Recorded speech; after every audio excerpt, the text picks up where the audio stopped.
முடிவு எடுத்தா உடனே முடிவு.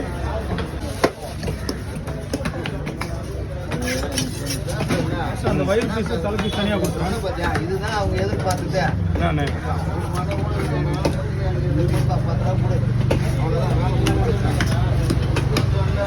இவங்க அதை இப்படி கேட்குறாங்க.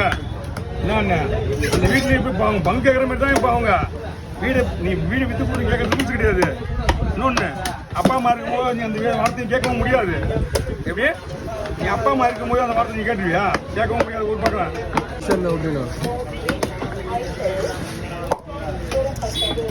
நம்ம 4 பேர் இப்போ மனிதாக கூட சொல்றோம்னா நம்ம வெளியில் போய் கேட்கும்போது நம்ம சொல்ற வார்த்தை கரெக்டாக இருக்கா, இது நான் சாத்தியமா வருமா அப்படின்ற யோசிக்காமலே கேட்குது. சரி ரைட்டு, அதுக்கு நம்ம கொஞ்சம் தெளிவாக பொறுமையாக புரிய வைக்கணும் தான் நான் வாயத்து வாங்கிட்டேன். சரிக்கா நான் சொல்கிறேன் அவங்ககிட்ட பேசுகிறேங்க சொல்லி நான் அனுப்பிச்சு வச்சிட்டேன்.